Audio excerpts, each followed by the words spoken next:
Clip number 172۔ اس clip میں آپ قرآن پاک کی سورہ نساء کی آیت نمبر 16 سے 18 تک کی تلاوت، ترجمہ اور تفسیر قرآن صراط الجنان سنیں گے۔ بسم اللہ الرحمن الرحیم۔ ترجمہ، اللہ کے نام سے شروع جو نہایت مہربان رحمت والا ہے۔ واللذان یأتیانها منکم فآذوہما فإن تابا وأصلحا فأعرضوا عنہما ان اللہ کان توابا رحیما۔ ترجمہ، اور تم میں جو مرد عورت ایسا کام کریں ان کو تکلیف پہنچاؤ، پھر اگر وہ توبہ کر لیں اور اپنی اصلاح کر لیں تو ان کا پیچھا چھوڑ دو، بے شک اللہ بڑا توبہ قبول کرنے والا مہربان ہے۔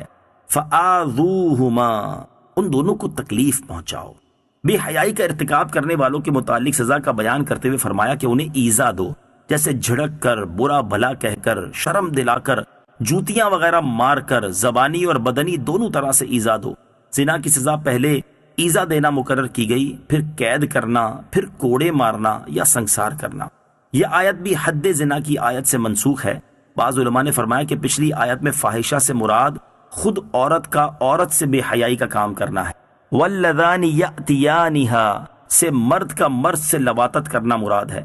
اس صورت میں یہ آیت منسوخ نہیں بلکہ محکم ہے، اور اس سے یہ بھی معلوم ہوا کہ لواطت اور مصاحقت یعنی عورتوں کی عورتوں سے بے حیائی میں حد مقرر نہیں بلکہ تعزیر ہے، یعنی قاضی کی ثوابدید پر ہے، وہ جو چاہے سزا دے۔ یہی امام اعظم ابو حنیفہ کا قول ہے۔ اس سے یہ معلوم ہوا کہ لواطت اور مصاحقت، یہی وجہ ہے کہ لواطت کے مرتکب کو صحابہ کرام رضی اللہ تعالی عنہم نے مختلف سزائیں دی، اور اگر لواطت میں حد ہوتی تو ایک ہی سزا دی جاتی، اس میں اختلاف نہ ہوتا۔ حد مخصوص ہوتی ہے جیسے 100 کوڑے، 80 کوڑے وغیرہ، جبکہ تعزیر وہاں ہوتی ہے جہاں شرعی حد مقرر نہ ہو بلکہ قاضی کی ثوابدید پر چھوڑ دیا جائے، چاہے تو 10 کوڑے مارنے کا فیصلہ کر دے اور چاہے تو 20 کا، اور چاہے تو کوئی اور سزا دے دے۔ فَإِن تَابَا وَأَصْلَحَا، پھر اگر وہ توبہ کر لیں اور اپنی اصلاح کر لیں۔ فرمایا گیا کہ بے حیائی کا ارتکاب کرنے والے اگر پچھلے گناہوں پر نادم ہو جائیں اور آئندہ کے لیے اپنی اصلاح کر لیں تو انہیں چھوڑ دو۔ اس سے معلوم ہوا کہ تعزیر کا مستحق مجرم اگر تعزیر سے پہلے صحیح معنی میں توبہ کر لے تو اس پر خواہ مخواہ تعزیر لگانا ضروری نہیں۔ توبہ کے معنی ہوتے رجوع کرنا، لوٹنا۔ اگر یہ بندے کی صفت ہو تو معنی ہوں گے گناہ یا ارادہ گناہ سے رجوع کرنا، اور اگر رب تعالیٰ کی صفت ہو تو معنی ہوں گے بندے کی توبہ قبول فرمانا یا اپنی رحمت کو بندے کی طرف متوجہ کرنا۔ انما التوبة على الله للذين يعملون السوء بجهالة ثم يتوبون من قريب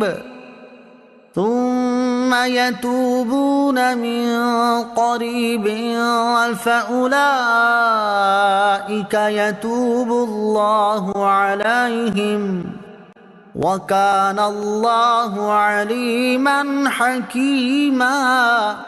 ترجمہ، وہ توبہ جس کا قبول کرنا اللہ نے اپنے فضل سے لازم کر لیا ہے وہ انہی کی ہے جو نادانی سے برائی کر بیٹھیں، پھر تھوڑی دیر میں توبہ کر لیں۔ ایسوں پر اللہ اپنی رحمت سے رجوع کرتا ہے اور اللہ علم و حکمت والا ہے۔ ثُمَّ يَتُوبُونَ مِن قَرِيبٍ، پھر تھوڑی دیر میں توبہ کر لیں۔ اللہ تعالیٰ کی عظیم رحمت ہے کہ گناہ کے بعد توبہ کرنے پر معاف فرما دیتا ہے اور موت کے وقت توبہ قبول فرماتا ہے۔ یہاں فرمایا گیا کہ جو گناہ کر کے تھوڑی دیر میں توبہ کر لیں، تو یہاں تھوڑی دیر سے مراد 1-8 گھنٹہ یا 2-4 سال نہیں بلکہ موت سے پہلے جب بھی توبہ کر لی وہ قریب ہی شمار ہوگی۔ ہاں، جب موت کا عالم طاری ہو جائے اور غیب کا معاملہ ظاہر ہو جائے تو اس وقت توبہ مقبول نہیں۔ وَكَانَ اللَّهُ عَلِيمًا حَكِيمًا، اور اللہ علم و حکمت والا ہے۔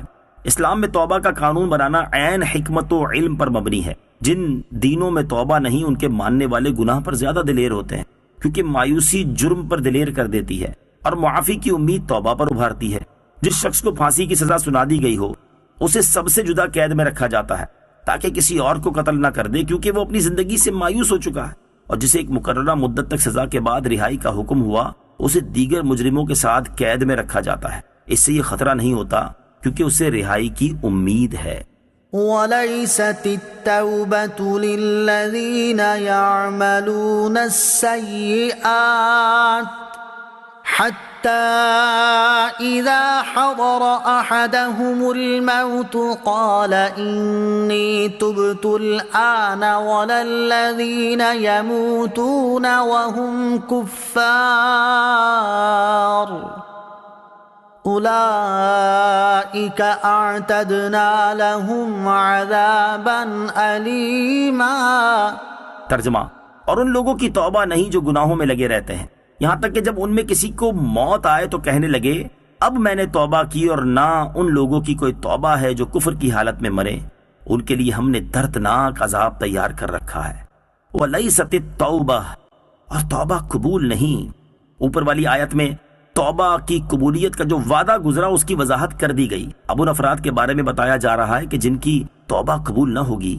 آیت میں سیئات سے مراد گناہ ہوں تو معنی یہ ہوگا کہ جو لوگ کفر کے علاوہ دیگر گناہوں میں ملوث رہے، جب موت کے آثار ظاہر ہوئے، عذابات الہی کا مشاہدہ کر لیا اور روح حلق تک آ پہنچی، اب توبہ کریں تو مقبول نہیں، لیکن یہ وقت آنے سے پہلے ایک لمحہ پہلے بھی اگر توبہ کر لی تو قبول ہے۔ اور اگر ان مسلمانوں کی توبہ مقبول نہ بھی ہو تب بھی وہ افراد ہمیشہ جہنم میں نہ رہیں گے۔ اللہ تعالیٰ چاہے تو انہیں بخش دے، چاہے تو سزا دے، لیکن سزا پوری ہونے کے بعد جنت میں جائیں گے۔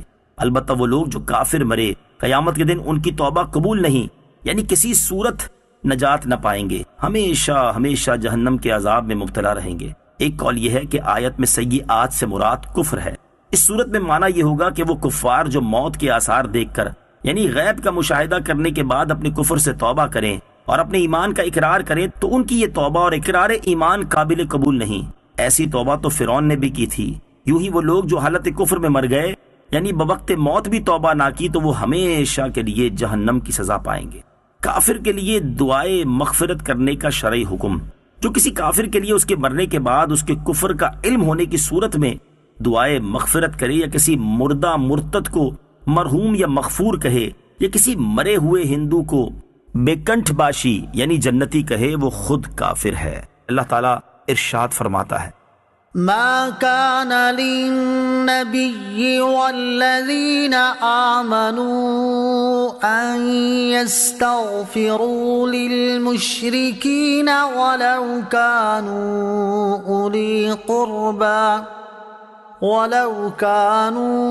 أولي قربى من بعد ما تبين لهم أنهم أصحاب الجحيم۔ ترجمہ، نبی اور ایمان والوں کے لیے لائق نہیں کہ مشرکوں کے لیے مغفرت کی دعا مانگے، اگرچہ وہ رشتہ دار ہوں، جبکہ ان کے لیے واضح ہو چکا ہے کہ وہ دوزخی ہیں۔